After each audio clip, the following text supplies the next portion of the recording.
একদিন মহাপ্রভু সমস্ত শরীরের মধ্যে নানা প্রকার সুবর্ণ অলংকার ধারণ করেছেন, অলংকার পরেছেন, আর গ্রাম হইতে গ্রামান্তরে ঘুরে বেড়াচ্ছেন।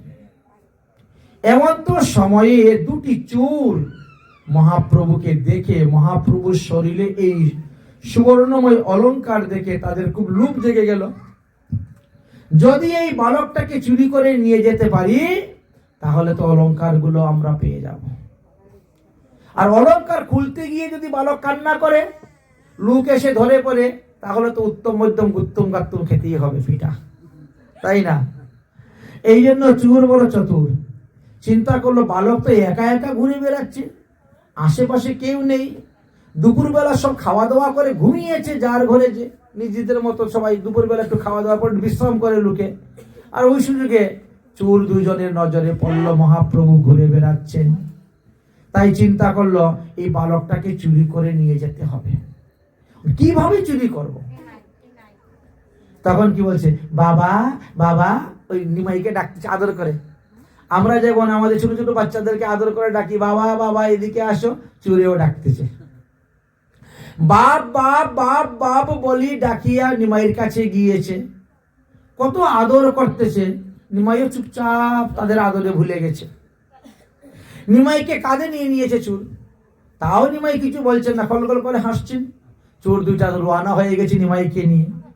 মনে মনে চিন্তা করলো, একে কাঁধে করে নিয়ে ঘুর জঙ্গলে ঢুকে সব অলংকার নিয়ে যাব, আর না হলে একেবারে বাড়ি নিয়ে চলে যাব। যেহেতু ও কোনো কান্নাকাটি করতেছে না, কোনো কিছু করতেছে না, আমাদের হাঁয়ের সঙ্গে হাঁ মিলাচ্ছে, আমার সঙ্গে হাসছে, কথা বলছে, তাতে অন্য লোকে বুঝতেও পারবে না যে আমরা যে চুরি করার উদ্দেশ্যে তাকে নিয়ে যাচ্ছি। এইভাবে বাস চলছেন। কিন্তু মহাপ্রভু কি করছেন, চোর দুইটাকে ভুলিয়ে দিয়েছেন রাস্তা। চোর তো উল্টা পাল্টা রাস্তা দেখতেছে, কিন্তু মনে করতে যে এটাই আমাদের বাড়ির রাস্তা, যে রাস্তা দিয়ে যাচ্ছে মনে করছে এটাই আমাদের বাড়ির রাস্তা। এইভাবে চোর মনে করে আনন্দে কাঁধে করে নিয়ে যাচ্ছে। আচ্ছা, জগন্নাথ মিশ্রের বাড়িতে এসেছে, দেখে তার নিজের বাড়ি। কিভাবে ভগবান ভুলিয়েছেন। জগন্নাথ মিশ্রের বাড়িতে এসেছে, অথচ মনে করতেছে এটা আমাদের নিজেদের বাড়িতে এসে গেছে, আর চিন্তা নাই। এবার কাঁধের থেকে নামিয়েছে, যখন অলংকার খুলবে, মহাপ্রভু এক দৌড়ে চলে গেছে ঘরের ভিতরে, মা মা বাবা বাবা।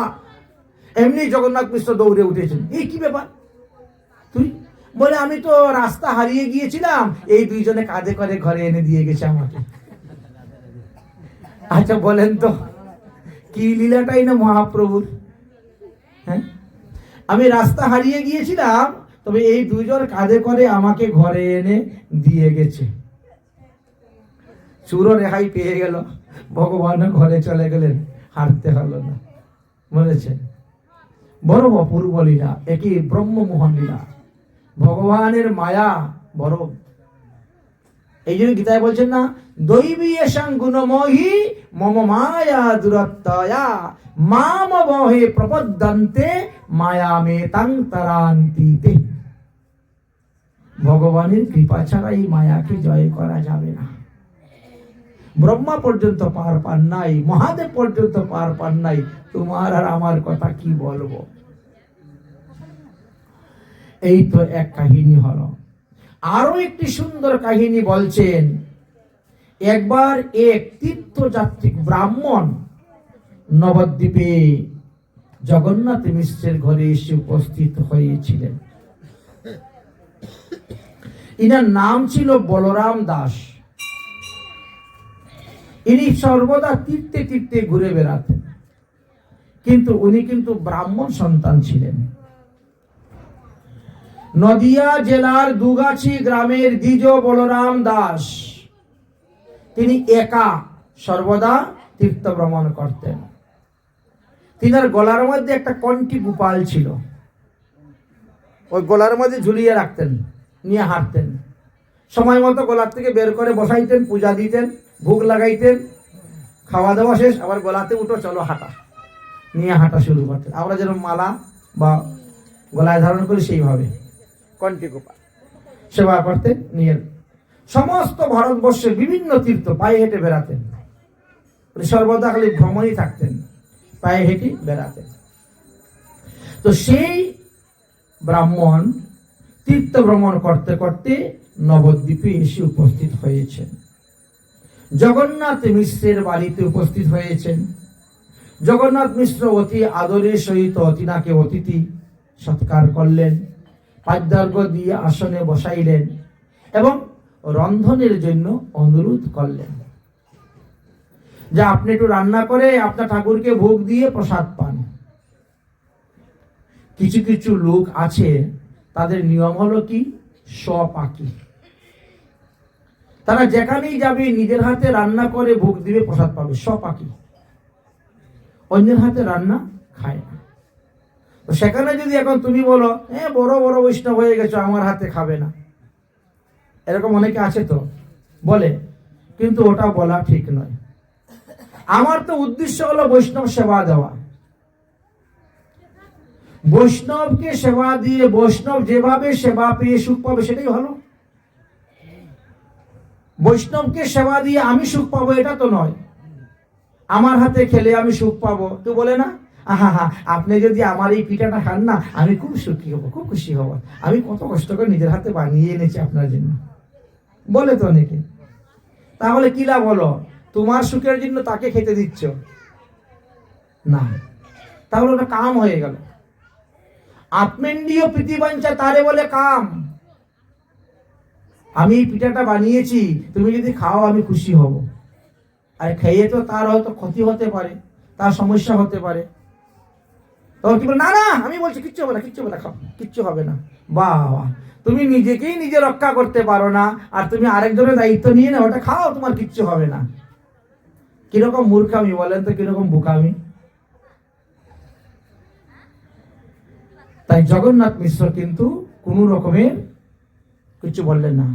আপনি যখন তীর্থ তৈতীয় ব্রাহ্মণ, আপনি নিজের হাতে রান্না করে ভোগ দিয়ে আপনি প্রসাদ পেয়ে বিশ্রাম করুন। ঠিক আছে, ঠিক আছে। এখন তিনি রান্না করলেন, রান্না করে কণ্ঠে গোপালকে বার করলেন। কণ্ঠে গোপালকে বসিয়ে শ্রীকৃষ্ণের বীজ মন্ত্রে চক্ষু বন্ধ করে ভোগ নৈবেদ্য নিবেদন করে গায়ত্রী মন্ত্র জপ করতেছেন। এমন সময় মহাপ্রভু কোথার থেকে চলে এসেছেন, এসে ওই আসনের মধ্যে বসে গপাগপ মুখে নিয়ে খাওয়া শুরু করে দিয়েছে। গায়ত্রী মন্ত্র জপ করে তো আচমন দিবে, চোখ খুলে দেখে, হায় হায় হায় হায় হায়, কোথায় গো শচী দেবী, ওরে জগন্নাথ মিশ্র, দেখো দেখো তোমার ছেলে আমার ঠাকুরের ভোগের নৈবেদ্য সব নষ্ট করে দিল গো। চিৎকার চেঁচামেচি শুরু হয়ে গেল। জগন্নাথ মিশ্র তো খুব রেগে গেছেন, ক্রোধে দৌড়ে আসেন নিমাইকে মারার জন্য। শচীমা দৌড়ে এসে ধরেছেন। বলরাম দাসও বলছে, আরে ছোট বালক, বুঝে না, ওকে মেরে কি হবে, হয়তো আমার কপালই আজকে নাই প্রসাদ গ্রহণ করা, এই জন্য হয়নি। আচ্ছা থাকলে একটু খই চিরা দিয়ে দাও, ওইগুলা খেয়েই আজকে শয়ন করব। কিন্তু না, শচীমা বলছে, না বাবা, আমি সবকিছু সরিয়ে নিয়ে যাচ্ছি, আবার ধুয়ে মুছে পরিষ্কার করে সব দিচ্ছি, তুমি আবার রান্না করো। ধুয়ে মুছে পরিষ্কার করে দিচ্ছি, তুমি আবার রান্না করো। ঠিক আছে, এখন সবার অনুরোধ তো শুনতে হবে। আবার সব কিছু ধুয়ে মুছে পরিষ্কার করে দিলেন। ব্রাহ্মণ ঠাকুর আবার রান্না করতে বসলেন। জগন্নাথ মিশ্র বলছে, এক কাজ করো, তুমি নিমাইকে নিয়ে অন্য বাড়ি চলে যাও তো, অন্য বাড়িতে নিয়ে তাকে ঘুম পাতিয়ে দাও, আর এখানে তো মোটামুটি সব হয়ে যাবে, আমরা আছি, আমরা দেখে নিব। ব্রাহ্মণ ঠাকুর তো রান্না করতে করতে সেই বিকাল এখন 4টা হয়ে গেছে। প্রথম ভোগ তো 12টায়, তারপরে গন্ডগোল হয়ে গেল ভোগে। এখন ধোয়া মোছা পরিষ্কার করে সবজি টবজি আমারই করে, আবার রান্না করে ভোগ লাগাতে লাগতে বিকাল 4টা। এখন 4টার সময় ভোগ লাগিয়েছেন। শচীমা তো নিমাইকে নিয়ে যে ওই বাড়ি গিয়ে ঘুমিয়েছেন, এমনি ঘুমিয়ে পড়ে গেছেন। ভোগ যখন লাগিয়ে নিবেদন করেছেন, নিমাই ওখান থেকে উঠে আবার চলে এসেছে, এসে বসে আবার গপাগপ খেতে শুরু করে দিয়েছে। এইবার সেই ব্রাহ্মণ আবার দেখলেন চোখ খুলে, হায় হায় হায় হায়, তোমার ছেলে আমার সবকিছু নষ্ট করে দিয়েছে গো, নষ্ট করে দিয়েছে বলে চিৎকার করে শুরু করলেন। সবে নিদ্রা যায়, কেহ শুনিতে না পায়। হায় হায় করতে শুরু করেছে। জগন্নাথ মিশ্র তাড়াতাড়ি ওরে সর্বনাশ, কি হলো?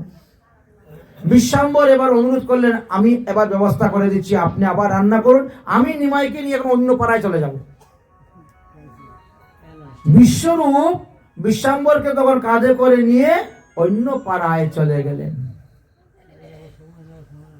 এবার রান্না করতে করতে সন্ধ্যা, একেবারে সন্ধ্যা আরতি করেই এখন আর ভোগ দেওয়া হচ্ছে, উপায় নেই, সারাদিনের উপবাস দেখেন। কিন্তু সেখান থেকেও ভগবান চলে আসলেন। ভগবান তো একটার থেকে 100টা রূপ, 1000টা রূপ ধরতে অসুবিধা হয় না। দ্বারকা লীলায় দেখিয়ে গেলেন 16,108 জন স্ত্রী ছিল, সবাই মনে করে তিনি শুধু আমার কাছেই আছেন, আর কারোর কাছে নাই। রাসলীলায় 100 কোটি গোপী লইয়া যশোদা নন্দন বৃন্দাবনে রাসলীলা কইলেন আরম্ভন। 100 কোটি গোপী দেখে কৃষ্ণ আমার কাছেই আছেন, আর কারো কাছে নেই। তাহলে 100 কোটি রূপ ধরতে তার অসুবিধা হয় না। এইবার যখন তিনি ভোগ নিবেদন করেছেন, করার পরে চক্ষু বন্ধ করে গায়ত্রী জপ করতেছেন, আবার প্রভু এসে খেতে শুরু করে দিয়েছে। অমনি তিনি চিৎকার করে উঠেছেন। তখন মহাপ্রভু বলছেন, প্রভু বলে, ওহে বিপ্র, তুমি তো উদার, তুমি আমায় ডাকিয়া আনো, কি দোষ আমার? তুমি আমার বীজ মন্ত্র বলে আমাকে ডেকে আনো, আমাকে ভোজন দেবার জন্য, খাওয়ার জন্য, আর আমি যখন খেতে বসি তখন তুমি তা দেখে চিৎকার করে উঠে, আবার কেমন লীলা তোমার? মূর মন্ত্র জপি মুরে করো আহ্বান, রহিতে না পারি আমি আসি তোমার স্থান। আর আমারে দেখিতে নিরবধি চাও তুমি, অতএব তোমারে দেখা দিলাম আমি। আর আমারে দেখলে আবার হায় হায় করো, হায় হায় হায়, আমার নৈবেদ্য নষ্ট করে দিল, নৈবেদ্য নষ্ট করে দিল। এ তো বড় আশ্চর্য লীলা। হরে বিপ্র, আমাকে চিনবি আর কবে? শোন, আমি কে দেখ, কিন্তু কাউকে বলতে পারবি না, প্রকাশ করবে না কারো কাছে, গোপনে রাখবে। যেদিন তুমি প্রকাশ করবে সেদিন কিন্তু তোমার মৃত্যু হয়ে যাবে। এই বলে প্রকাশ করলেন কি? মহাপ্রভু স্বয়ং শঙ্খ চক্র গদা পদ্ম চতুর্ভুজ মূর্তি ধারণ করে দেখাইলেন। তারপরে দ্বিভুজ মুরলী শ্যামসুন্দর রূপ ধারণ করে তাকে দেখাইলেন। বুঝেছেন? তাহলে মহাপ্রভু সর্বপ্রথম তিনার আসল রূপ দর্শন করাইছিলেন দ্বিজ বলরামকে, সর্বপ্রথম ছোট্ট বেলাতে তৈতিক ব্রাহ্মণকে। কিন্তু প্রতিজ্ঞা ছিল, তুমি কাউকে বলবে না। প্রভু কহে শুনো শুনো, ওহে বিপ্রবর, প্রভু কহে শুনো শুনো, ওহে বিপ্রবর, অনেক জন্মেতে তুমি আমার কিঙ্কর, অনেক জন্মেতে তুমি আমার কিঙ্কর। পূর্ব জন্মে নন্দ গৃহে এই রূপে তুমি, পূর্ব জন্মে নন্দ গৃহে এই রূপে তুমি আসিয়াছিলে, দেখা দিয়াছি আমি, আসিয়াছিলে তোমায় দেখা দিলাম আমি।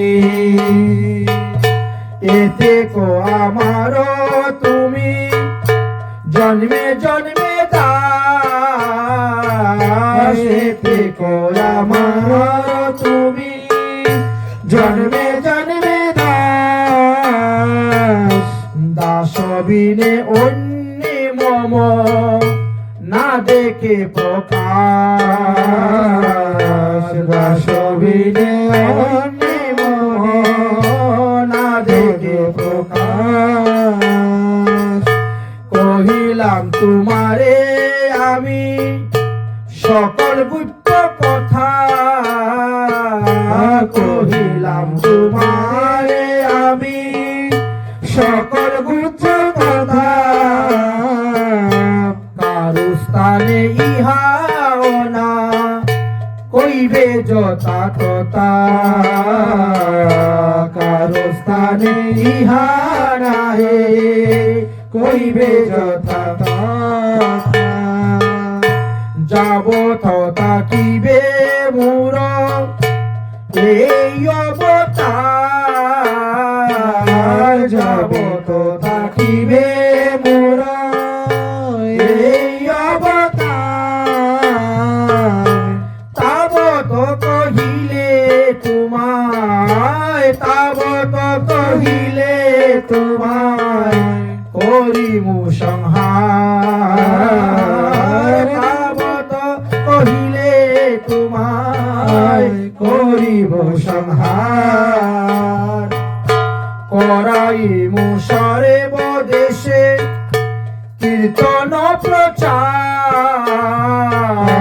করাইমু সর্বদেশে কীর্তন প্রচার। ঘরে ঘরে হইবে মোর যশের প্রচার, ঘরে ঘরে হইবে মোর যশের প্রচার। ব্রহ্মায়াদি যে প্রেম ভক্তি যোগ বাঞ্ছা করে,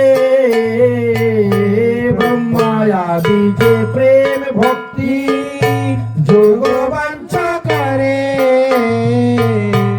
এই সব বিলাইব প্রতি ঘরে ঘরে, এই সব বিলাইব প্রতি ঘরে ঘরে। কতদিন থাকো তুমি সকল দেখিবার, কতদিন থাকো তুমি সকল দেখিবার। এই সব আখ্যান তুমি কারে না কহিবার, এই সব আখ্যান তুমি কারে না কহিবার। তাই মহাপ্রভু নিষেধ করে দিলেন, খবরদার তুমি এই কথা কাউকে বলবে না। হেনমতে ব্রাহ্মণের শ্রী গৌর সুন্দর কৃপা করি আশীর্বাদ করে গেলা নিজ ঘর, খবরদার কাউকে বলবে না। পূর্ববৎ হইয়া রহিলা শিশু ভাবে, যুগ নিদ্রা প্রভাবে সে কেহ নাহি জানে। চিনিয়া ঈশ্বর বিপ্র নবদ্বীপ মাঝে, রহিলেন গুপ্ত ভাবে ঈশ্বরের কাছে। ওই বলরাম দ্বিজ তারপরে নবদ্বীপ ছেড়ে আর কোনো তীর্থ ভ্রমণে গেলেন না, তিনি রয়ে গেলেন আর মহাপ্রভুর বাল্যলীলা দর্শন করা যায়। কিন্তু কখনো কাউকে বলেন নাই যে তিনি ভগবান। বললে আমার মৃত্যু হয়ে যাবে, আমি আর অন্যান্য লীলা দেখতে পাবো না, এই জন্য তিনি কাউকে বলতেন না। প্রভু করিয়াছেন নিবারণ, না করে দিয়েছেন। প্রভু করিয়াছেন নিবারণ, সেই ভয়ে আজ্ঞা ভঙ্গ হয় বিপ্র কাহারে না কহে। ভগবান আমাকে আজ্ঞা দিয়েছেন, খবরদার তুমি কাউকে বলবে না। আমি বলতে যাব কেন? এই জন্য তিনি কথাটা গোপন রাখেন। ভিক্ষা করি বিপ্রবর প্রতিদিন স্থানে স্থানে ভিক্ষা করেন, ঈশ্বরে আসিয়া দেখেন, নানা ছলে প্রতিদিন দর্শন করে যান। বেদগোপ্য এইসব কথা বলেন চিত্র, ইহা শ্রবণে কৃষ্ণ মিলিহি সর্বদা। এইভাবে বেশ কিছুদিন গত হয়ে গেছে। এইবার মহাপ্রভুর হাতে করি দেওয়ার সময় এসে উপস্থিত হয়ে গেছে। হাতে করি দেওয়া হবে, চূড়াকরণ সংস্কার করা হবে।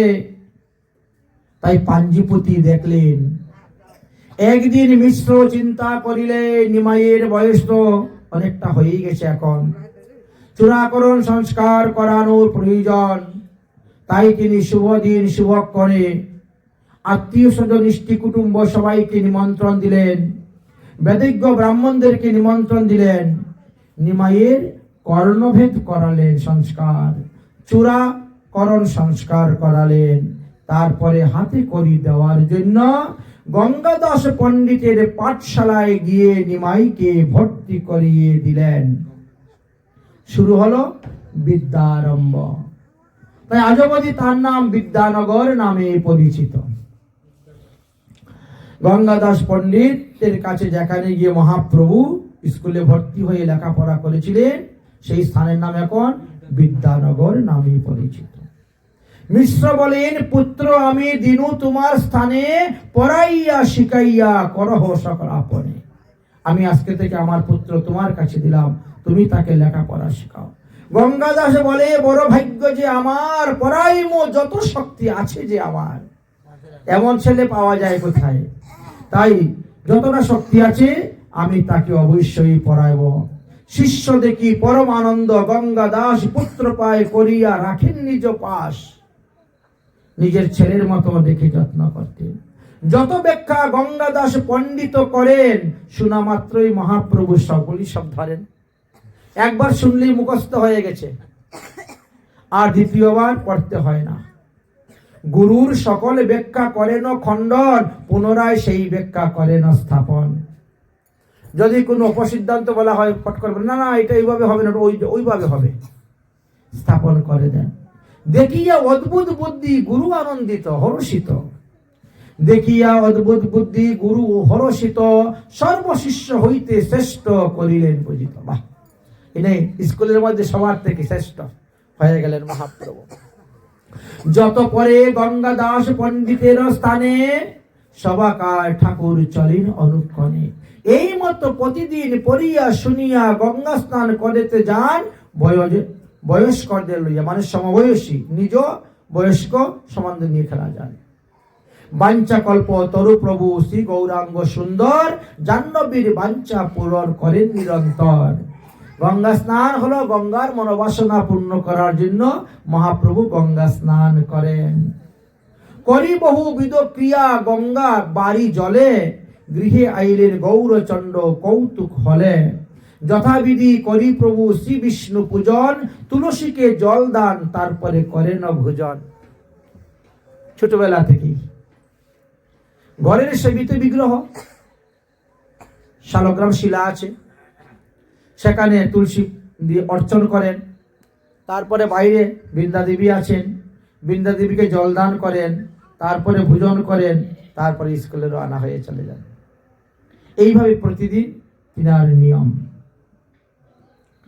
ভোজন করিবা মাত্র প্রভু সেই কোণে পুস্তক লইয়া গিয়া বসেন নির্জন স্থানে। খাওয়া দাওয়ার পরে আবার নির্জন স্থানে বসে বই পড়েন, কোলাহলে নয়। আপনি করেন সূত্র, সূত্রের টিপ্পণ, মজিলা পুস্তক রসে দেব বিশ্বম্ভর। এখন লেখাপড়া ছাড়া আর কোনো কিচ্ছু নেই, একেবারে পড়াতে মন। কেউ বলতে হয় না পর পর বই নিয়ে বস, ওটা আর বলতে হয় না। ওনার মতন উনি বিদ্যারসে আছে। দেখিয়ে আনন্দে বাসেন বিশ্ব মহাশয়, হরষিত রাত্রি দিন কিছু না জানয়। আমার ছেলে দেখো লেখাপড়া কত ভালো, খুব আনন্দ। বেশ কিছুদিন হয়ে গেছে বয়স। একদিন মহাপ্রভু বিদ্যালয় থেকে আসছেন। বিদ্যালয় থেকে সকাল সকাল চলে যান, তো 8টার সময় সকালে চলে যান বিদ্যালয়ে, 10টা 11টা 12টার মধ্যে ছুটি হয়ে যায়, চলে আসেন। এসে দেখেন শচীদেবী অন্ন রান্না করতেছেন। মহাপ্রভু বলছে, কি ব্যাপার আজকে অন্ন রান্না করছে কেন? আজকে তো একাদশী। বুঝেছেন? কোন একদিন একাদশী দিবসে নিমাই চাঁদ তখন বলছেন, অতএব আজকে তো অন্ন গ্রহণ করা যাবে না, এখানে কোনো কিছু খাওয়া যাবে না, আমাকে জগদীশ পণ্ডিতের বাড়ির থেকে প্রসাদ এনে দাও, সেটা আমি গ্রহণ করব।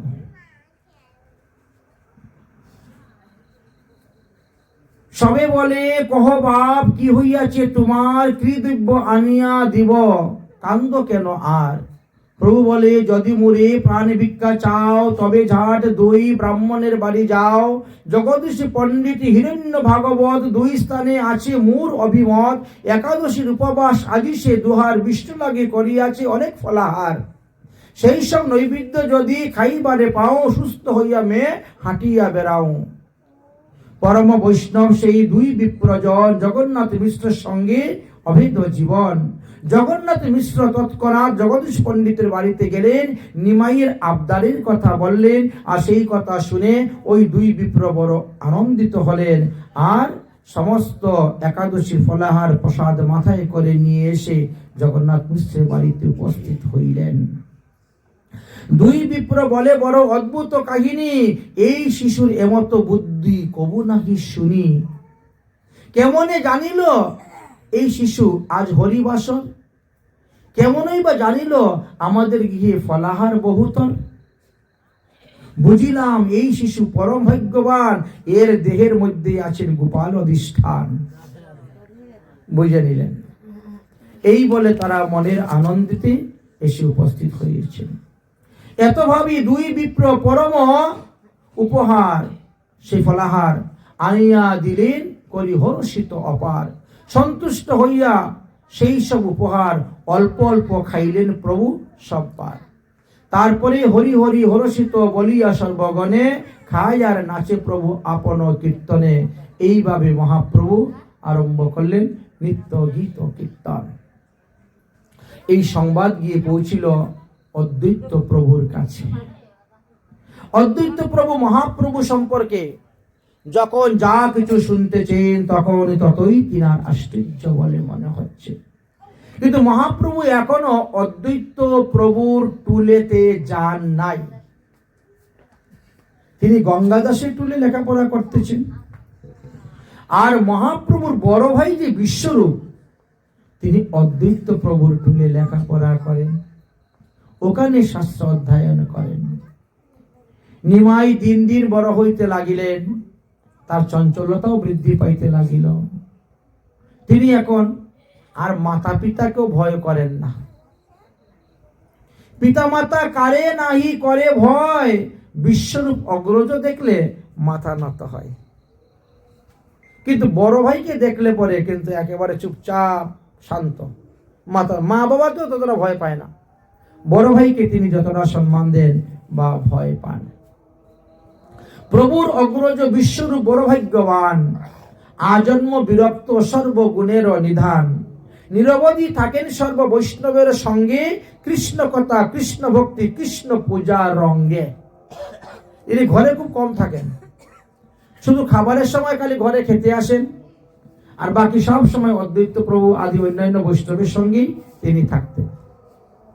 একদিন শচী দেবী নিমাইরে বলিলেন, নিমাই, রান্না তো হয়ে গেছে, তুমি শীঘ্রই যাও অদ্বৈত ভবনে, গিয়ে তোমার দাদাকে নিয়ে আসো। মহাপ্রভু তৎক্ষণাৎ রওনা হয়েছেন, অদ্বৈত প্রভুর ভবনে গিয়ে উপস্থিত হয়েছে। ধুলায় দূষণিত অঙ্গ দিগম্বর ভেসে গিয়েছেন।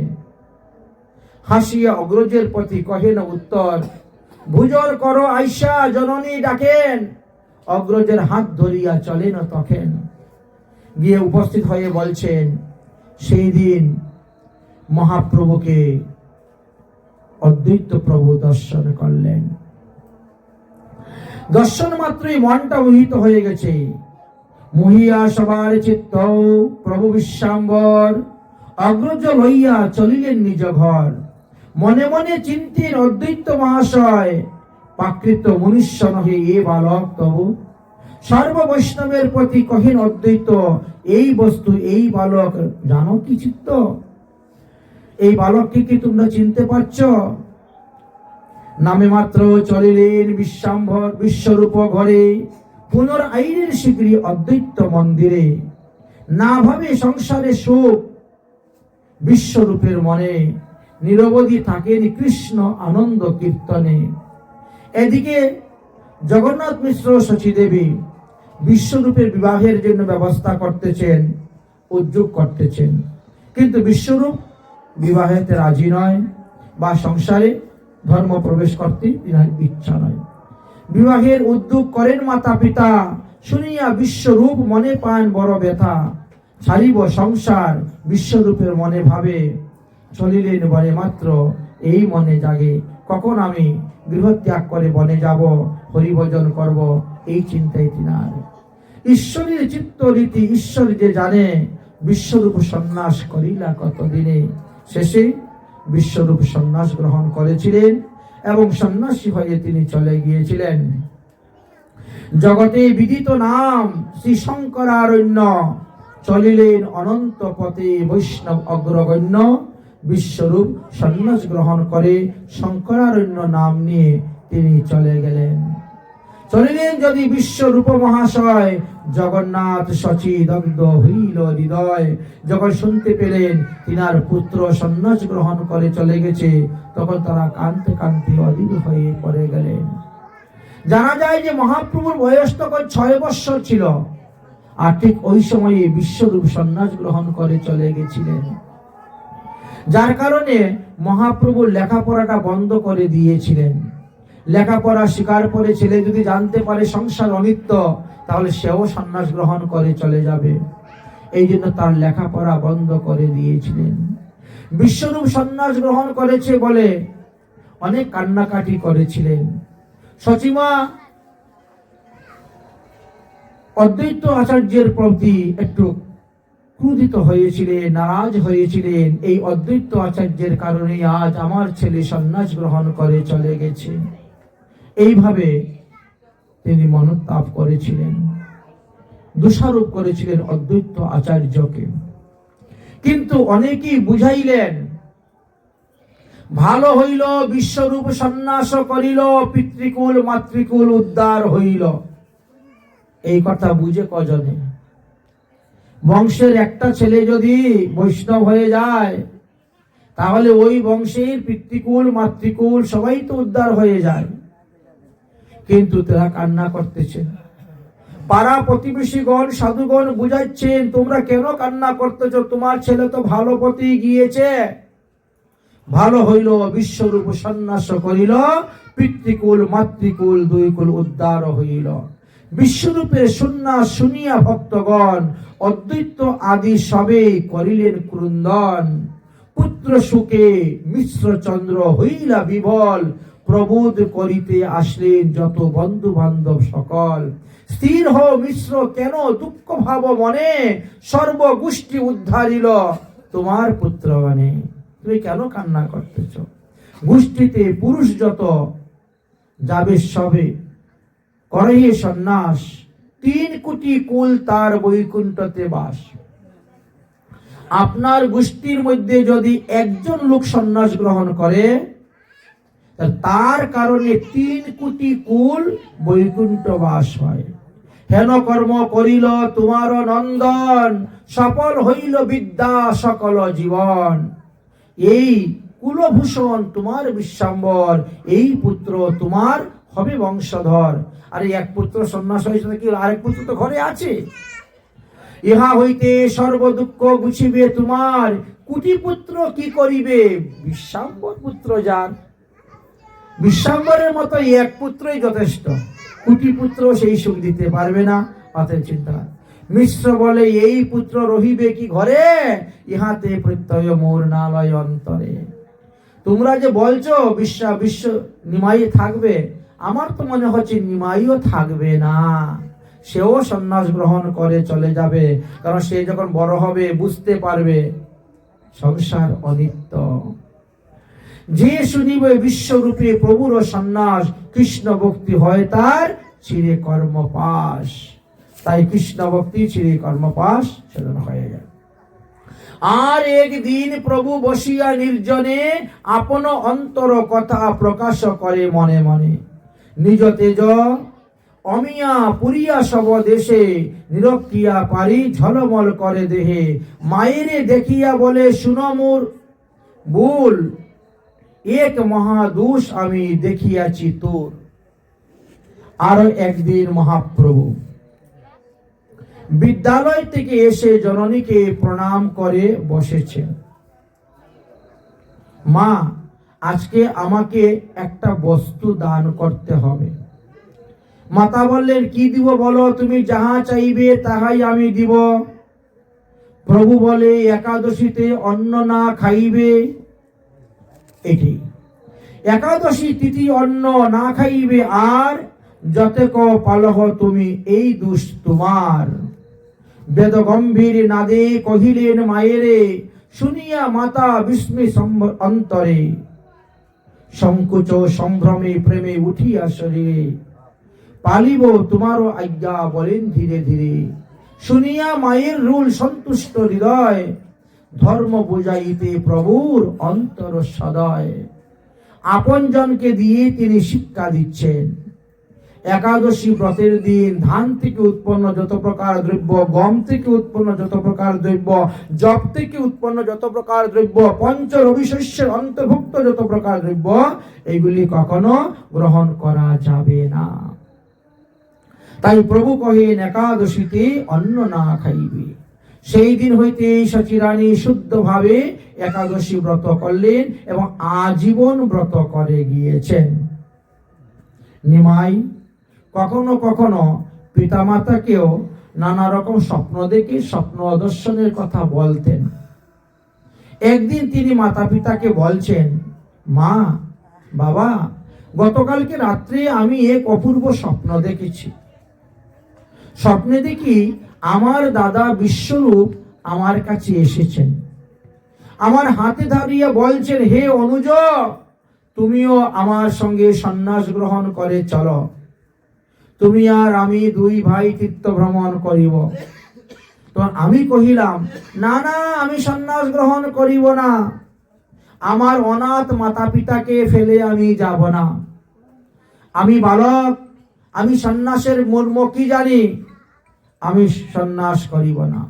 আমি গৃহস্থ হইয়া ঘরে থাকিব, মাতা পিতার সেবা করিব। ইহাতে সন্তুষ্ট হবেন লক্ষ্মী নারায়ণ। তাহা শুনিয়া বিশ্বরূপ দাদা রাগ করে আমাকে ত্যাগ করে চলে গেল। ও মা, কালকে না আমি ওইভাবে স্বপ্ন দেখেছি। এই কথা শুনে সচিমা জগন্নাথের মনের মধ্যে আরো ভয় উপস্থিত হয়ে গেল। সর্বনাশ, যদি নিমাই লেখাপড়া শিখে ওর দাদার মতন হয়ে সেও সন্ন্যাস গ্রহণ করে চলে যায়, তাহলে কি করা যাবে? পরে লেখাপড়া বন্ধ করে দাও। অতএব বিহারে পড়িয়া কার্য নাই, মূর্খ হইয়া ঘরে থাকুক আমার নিমাই। বাস, মূর্খ হয়ে ঘরের মধ্যে থাক, দরকার নাই। সিদ্ধান্ত এটাই হলো, নিমাইকে আর স্কুলে পড়ানো যাবে না, থাক, মূর্খ হয়ে ঘরে থাক। পণ্ডিত হলেই সন্ন্যাস নিয়ে চলে যাবে। এখন সচিমা বলছেন, ছেলে যে মূর্খ হয়ে থাকবে, তো মূর্খ ছেলের মেয়ে দিবে কে? কোথায় বলেছেন? সচি বলে, মূর্খ হইলে জীবে কেমনে, মূর্খরে কন্যা বা দিবে কুঞ্জনে।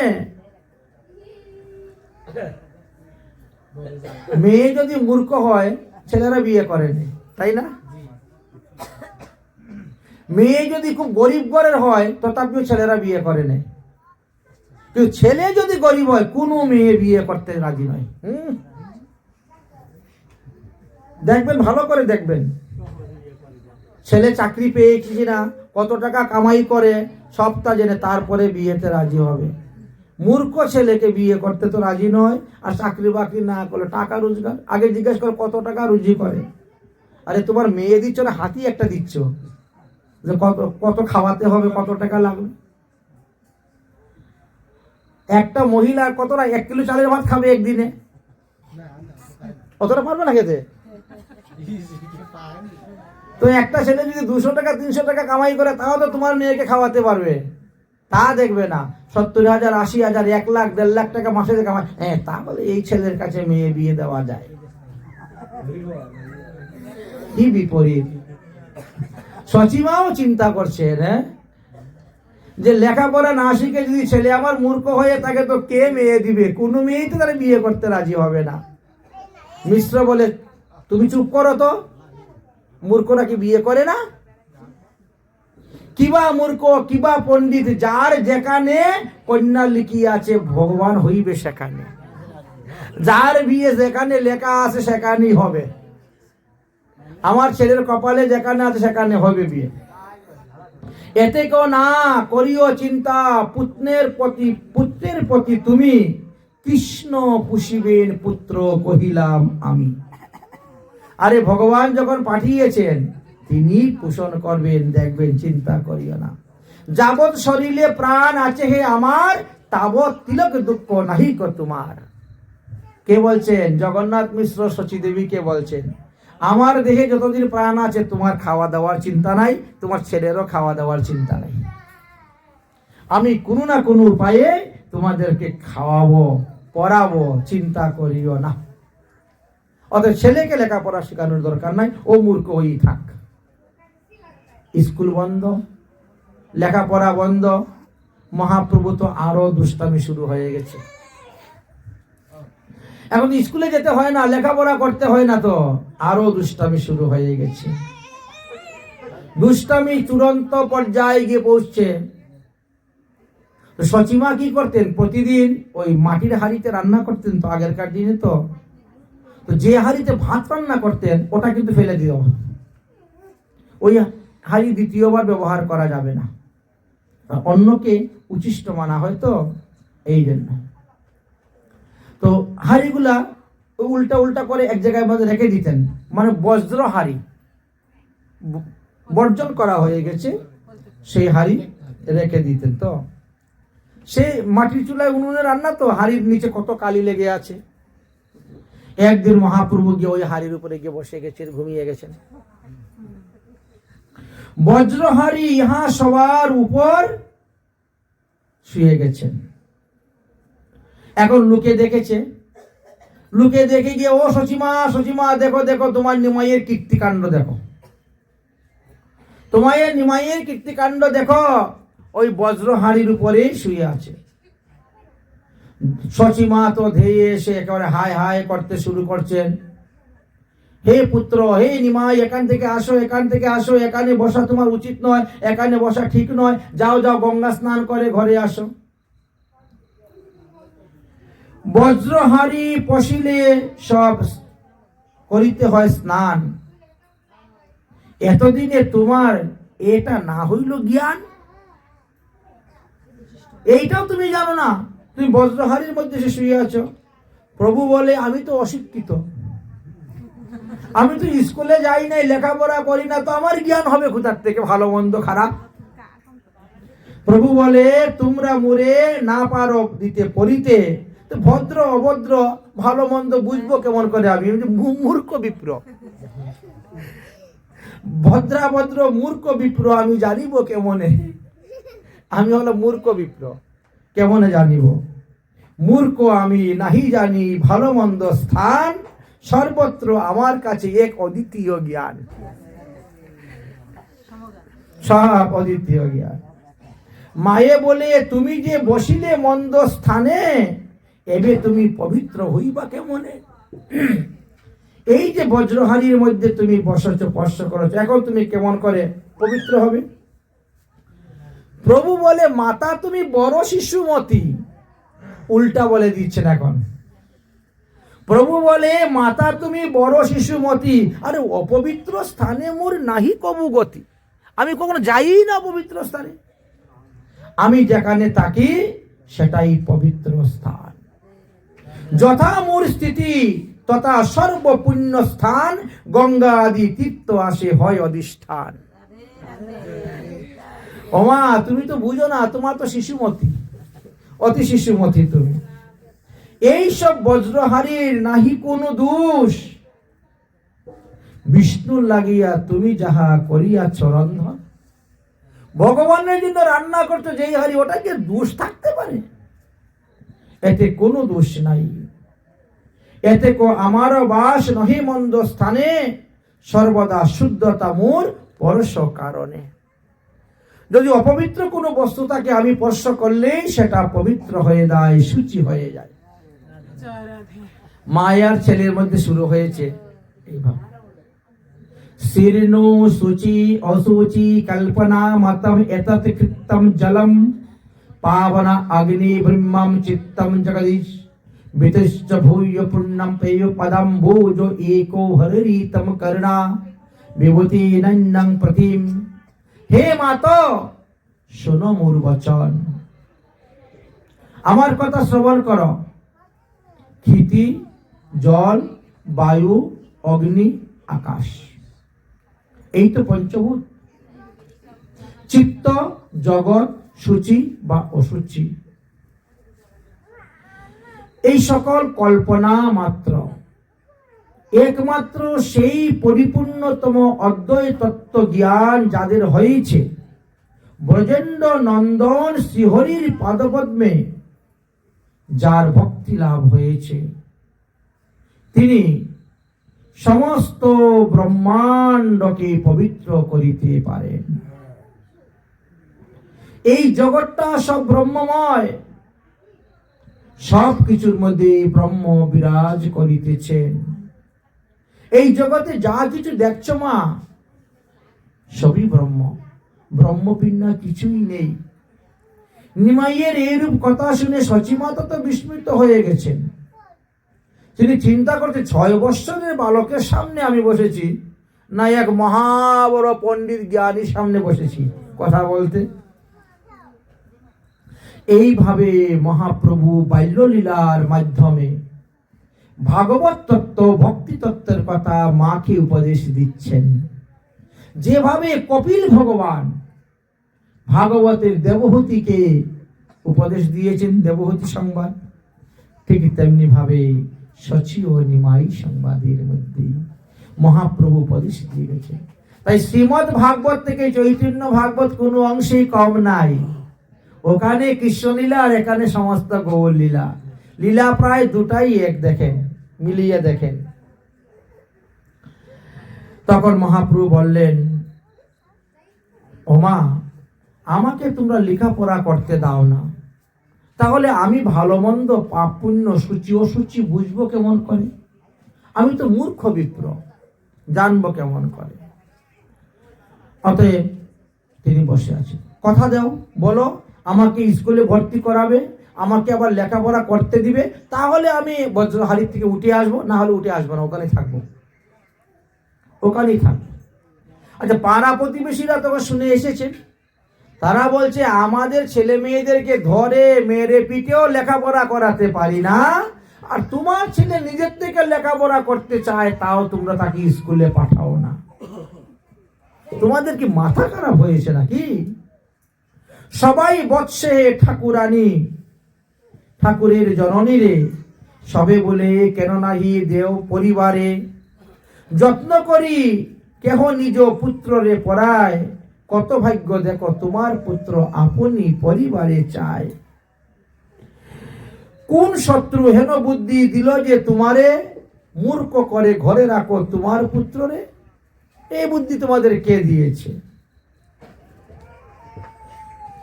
নিমাইয়ের কোনো দোষ নাই। শুনো নিমাই, আজ হইতে তুমি স্কুলে যাবে, লেখাপড়া করবে, পূর্ববৎ তোমাকে লেখাপড়া হইবে। উঠো উঠো, আসো, স্নান করে আসো। এইভাবে ডাকছেন। হেনকালে আইলেন মিশ্র মহামতি, পরিতে না পায় পুত্র মনে দুঃখ অতি। তাই সবাই মিলে বুঝাইলেন, তারপরে মহাপ্রভুকে পুনরায় আবার স্কুলে নিয়ে ভর্তি করাইয়া দিলেন। লেখাপড়া শুরু হলো মহাপ্রভু। এবার উপনয়ন সংস্কার করাতে হবে, ব্রাহ্মণের ছেলে তো। এবার মহাপ্রভুর উপনয়ন সংস্কার এসে উপস্থিত হয়ে গেল। বৈশাখ মাসের শুক্লপক্ষের অক্ষয় তৃতীয়া দিবসে মহাপ্রভুর উপনয়ন সংস্কার হয়েছিল। 8ই ফেব্রুয়ারি 1495 খ্রিস্টাব্দ উপনয়ন সংস্কার। হেনমতে মহাপ্রভু জগন্নাথের ঘরে নিগুরে আছেন কেহ চিনিতে না পারে, যজ্ঞসূত্র পুত্ররে দিবেন মিশ্র বর, বন্ধু বর্গ ডাকিয়া আনিলেন নিজ ঘর, পরম হরষিতে সবে আইলা মিলিয়া, যার যেমন যোগ্য কার্য সবাই করিতে লাগিলা। স্ত্রীগণে জয়ধ্বনি কৃষ্ণ গুণ গায়, নটগণে মৃদঙ্গ সানাইয় বাজায়, বিপ্রগণে বেদ পরে ভাটে কায়বার, শচী গৃহে হইল আনন্দ অবতার। যজ্ঞসূত্র ধরিলেন শ্রী গৌর সুন্দর, শুভ যুগে শুভ কনে আইলেন শচী ঘর। শুভ মাস শুভ দিনে শুভক্ষণ করি, ধরিলেন যজ্ঞসূত্র গৌরাঙ্গ শ্রী হরি। হইলেন বামন রূপ প্রভু গৌরচন্দ্র, দেখিলেন সভার বারে পরম আনন্দ। হাতে দণ্ড কাঁধে ঝুলি শ্রী গৌর সুন্দর, ভিক্ষা করে প্রভু গিয়ে সবার ঘরে ঘর। দ্বিজপত্নী রূপধরী ব্রাহ্মণ রুদ্রাণী যত, সবাই পতিব্রতাগণ ভিক্ষা দেন তত। বামন রূপে প্রভু দেখিয়া সন্তোষ, সবাই ঝুলিতে ভিক্ষা দিলেন প্রচুর। অপূর্ব ব্রহ্ম তেজ দেখি সর্বগণে, নরজ্ঞান আর কেহ নাহি করেন কখন মনে। যে শুনে মহাপ্রভুর যজ্ঞসূত্র গ্রহণ, সে পায় কৃষ্ণচন্দ্রের চরণে শরণ। হেনমতে বৈকুণ্ঠের নাই সচির ঘরে, বেদবিম্ব লীলা ক্রিয়া করেন সবরে। তাই মহাপ্রভু উপনয়ন সংস্কার হয়ে গেল। বিদ্যারম্ভ চলছে, তিনার সঙ্গে স্কুলের কেউ লেখাপড়া করে পারে না। স্কুলের মধ্যে তিনি এখন অদ্বিতীয় পণ্ডিত হয়ে গেছেন। যদি কোনো সময়ে গঙ্গাদাস পণ্ডিতের শরীর অসুস্থ হয়, তো নিমাই পণ্ডিতই তাদেরকে লেখাপড়া করিয়ে দেন। যদি গঙ্গাদাস পণ্ডিতকে টুলে আসতে একটু দেরি হয়, তো নিমাই পণ্ডিতই তাদেরকে লেখাপড়া করাতে শুরু করে দেন। দিন 2 3 যে লিখি সেই ফলা, নিরন্তর লেখেন কৃষ্ণ নাম কলা। রামকৃষ্ণ গোবিন্দ গোপাল বনমালী, অহর্নিশি লেখেন পরেন কৌতূহলী। হেনমতে অদ্ভুত ব্যাখ্যা করে ঠাকুর, শুনিয়া গুরু ও প্রতি হইলে সন্তুষ্ট প্রচুর। সকল সবার মধ্যে আপনি ধরিয়া, বসাইয়ের গুরু সর্বপ্রধান করিয়া।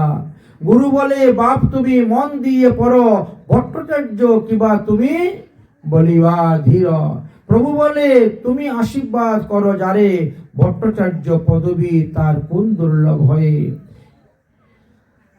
তাই ভট্টাচার্য হলো একটা পদবী। কাকে বলা হয় ভট্টাচার্য? যিনি সন্ধি কার্যে ভালো জ্ঞান লাভ করতে পারেন, তাদেরকে ভট্টাচার্য উপাধি দেওয়া হতো। কিন্তু বর্তমান কলিযুগে নেই। কলিযুগে সন্ধি কার্যে জ্ঞান নাহি যার, ভট্টাচার্য পদবীও দেখিবে তাহার। এখন ভট্টাচার্যের ছেলে ভট্টাচার্য। মহাপ্রভু এখন বিদ্যার বিলাস নিয়ে আছেন, বিদ্যার গৌরবে নিয়ে তিনি আছেন, আর লেখাপড়া করে যাচ্ছেন। মহাপ্রভু তিনার বয়স্ক সমবয়সী লোকদেরকে রাস্তায় পেলেই ফাঁকি জিজ্ঞাসা করতেন। দেখতে দেখতে মহাপ্রভুর বয়স 11 বৎসর হয়ে গেছে। ব্যাকরণ শিক্ষা তিনার পূর্ণ হয়ে গেছে। 55 বছর, 60 বছর, 70 বছরের পণ্ডিতদেরকে ধরে ধরেও তিনি ফাঁকি জিজ্ঞাসা করেন। বলতো এর অর্থটা কি? এটা এই না হলে সেই হতো, এটা কেমন করে হতো? নিজেই খণ্ডন করেন, নিজেই স্থাপন করেন, এভাবে আরম্ভ করছেন। বিদ্যার বিলাসে কাটাইল কাল, পরম সাহসে আমি তোমারও চরণ না ভুজিনু কভু। এখন শরণ তুমি। পড়িতে পড়িতে ভরসা বাড়িল, জ্ঞানে গতি হবে মানি। সেই আশা বিফল, সেই জ্ঞান দুর্বল, সেই জ্ঞান অজ্ঞান মানি। আমাদের মহাজনগণ বলছেন, আমরা যে লেখাপড়া করতেছি, এই লেখাপড়া করে যদি আমরা কৃষ্ণ ভজন না করি, তাহলে আমাদের এই জ্ঞান অজ্ঞানী রূপান্তরিত হয়ে যাবে। জড়বিদ্যা যত মায়ার বৈভব, তোমারও ভজনে বাধা। মোহ জন্মাইয়া অনিত্য সংসারে, জীবকে বানায় গাধা। সেই গাধা হইয়ে সংসারের বোঝা, বহিনু অনেক কাল। বার্ধক্য এখন শক্তির অভাবে কিছু নাহি লাগে ভাল। জীবন যাতনা হইল এখন মরিবার, সে বিদ্যা অবিদ্যা ভেল, অবিদ্যার জালে ঘটিল বিষয়, এই বিদ্যা হইল শেল। যে বিদ্যার দ্বারা ভগবান পদপদ্ম লাভ করা যায় না, সেই বিদ্যা শেল স্বরূপ হয়ে দাঁড়ায় এবং সেই বিদ্যাই আপনাকে সর্বদা দুঃখ প্রদান করে। দেখেন, আমরা যখন নবদ্বীপ পরিক্রমা করতে যাই তখন বিদ্যানগর নামে একটা গ্রাম পাই। এই বিদ্যানগরটা হলো ঋতুদ্বীপের অন্তর্গত। দেবগুরু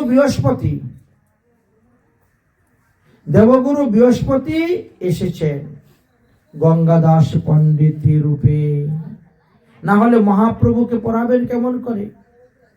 মহাপ্রভুর অবতার লীলা আস্বাদন করার জন্য দেবগুরু বৃহস্পতি গঙ্গাদাস রূপে এসে প্রকট হয়েছে মহাপ্রভুকে পড়ানোর জন্য। তাই তো বিদ্যানগর নামে পরিচিত। ব্যাকরণ, কাব্য, দর্শন, পুরাণ, স্মৃতিশাস্ত্র, জ্যোতিষশাস্ত্র, আয়ুর্বেদ শাস্ত্র প্রভৃতি বিদ্যা সেখানে শিক্ষা দেওয়া হতো। শাস্ত্রের পঠন পাঠন কেন্দ্র রূপে এই বিদ্যানগরটি পরিচিত ছিল। তাই দেবগুরু বৃহস্পতিরই অবতার হলেন গঙ্গাদাস পণ্ডিত। জনশ্রুতি হইতে জানা যায় যে মহাপ্রভু বিদ্যা লাভ কালে একটি কলম মাটির মধ্যে পুঁতে দিয়েছিলেন, আর সঙ্গে সঙ্গে সেখান থেকে একটি বৃক্ষ উৎপন্ন হয়েছিল, যে বৃক্ষটা আজও পর্যন্ত দেখা যায়, দর্শন করা যায়, এবং এই বৃক্ষের নাম কলম বৃক্ষ নামে পরিচিত। প্রায় 535 বৎসর ধরে এই বৃক্ষটা এখনো জীবিত আছে, কারণ এখন চলতেছে 540তম গৌরাব্দ, তাই না? তো 540তম গৌরাব্দ যদি হয় তাহলে ওই বৃক্ষের বয়স 535 বৎসর। এখনো সেই কলম বৃক্ষ আছে নবদ্বীপে, সেই স্থানে। যাই হোক, মহাপ্রভুর বয়স ক্রমে ক্রমে ক্রমে ক্রমে বৃদ্ধি হচ্ছে। জগন্নাথ মিশ্রেরও বেশ অনেকটা বয়স হয়ে গেছে। জগন্নাথ মিশ্র এখন বৃদ্ধ অবস্থায় চলে এসেছেন। বৃদ্ধকালে একবার এক ভয়ঙ্কর জ্বর হলো জগন্নাথ মিশ্রের, আর এই জ্বরকে নিমিত্ত করে তার অন্তিম কাল এসে উপস্থিত হলো। শচী এবং নিমাই তখন সেই খাটের উপরে বসে হরিধ্বনি করতেছেন। জগন্নাথের শেষ মুহূর্ত উপস্থিত হয়েছে। তখন নিমাই ধৈর্য হারা হয়ে পিতা পিতা পিতা বলে দুই চরণ হৃদয়ে ধরে রুদন করিতে লাগিলেন। বাবা, আজ অবধি আর মনে হয় আমার বাবা ডাকটা ফুরিয়ে গেল, আর মনে হয় আমি আর বাবা বলে ডাকতে পারবো না। কে আমাকে যত্ন করবে, কে আমাকে পড়াবে, কে আমাকে স্কুলে নিয়ে যাবে? এইভাবে করে মহাপ্রভু কান্না করতে শুরু করেছেন। মহাপ্রভু বয়স তখন 11 বৎসর। মহাপ্রভুর কান্না শ্রবণ করে আশেপাশের আত্মীয় স্বজন, ইষ্টি কুটুম্ব সবাই দৌড়ে আসছেন। দেখতে দেখতেই জগন্নাথ মিশ্র নিত্যলীলায় প্রবেশ করেছেন। জগন্নাথ মিশ্রকে গঙ্গার তীরে নিয়ে গেলেন। ভগবান প্রসাদী ফুল, মালা, চন্দন, বস্ত্র তাকে পরাইলেন এবং যথোচিত অনুসারে তার অন্ত্যেষ্টি ক্রিয়া কার্য সম্পূর্ণ করিলেন। চতুর্দিকে হয় হরিনাম সংকীর্তন, হেন কালে দ্বিজোত্তম বৈকুণ্ঠে করিলেন গমন। পিতৃভক্ত প্রভু তবে পিতৃযজ্ঞ কইল, ক্রমে ক্রমে যথাবিধি ব্রাহ্মণরে দান দিল। গৌরচাঁদ দেখিয়া শচী ছাড়েন নিঃশ্বাস, পিতৃশূন্য পুত্র কাছে পায়েন তরাস। অতঃপর শচী কি করবেন? 1 বৎসর গত হয়ে গেল, 12 বৎসর এখন মহাপ্রভু। 12 বৎসরীয় বয়সে পিতৃহীন বালক নিমাই পণ্ডিতের আবার লেখাপড়া বন্ধ হয়ে গিয়েছিল পিতা মারা যাওয়ার পর। শচীমা আবার গঙ্গাদাস পণ্ডিতের কাছে নিয়ে গেলেন এবং পুত্রকে লেখাপড়ার ভার সমস্ত গঙ্গাদাসের উপরে অর্পণ করলেন। এই পিতৃহীন বালককে আমি তোমার হস্তে অর্পণ করলাম, তুমি তাকে লেখাপড়া শিখাইয়া বিদ্বান বানাইবে। গঙ্গাদাস বলিলেন, নিমাইয়ের মতো শিষ্য বহু ভাগ্যে পাওয়া যায়, আপনি নিশ্চিত থাকুন, আমার যথাসাধ্য শক্তি আমি তাকে লেখাপড়া শিখাইয়া পণ্ডিত বানাইব। অতঃপর নিমাই পণ্ডিত নিরন্তর লেখাপড়া বিদ্যা আরম্ভ করিতে লাগিলেন এবং অল্প বয়সে তিনি টুলের মধ্যে প্রধান অধিকার লাভ করেছিলেন। যখন তিনার 14 বছর বয়স হল, তখন তিনি নিজেই নবদ্বীপে একটি টুল খুললেন, স্কুল খুললেন।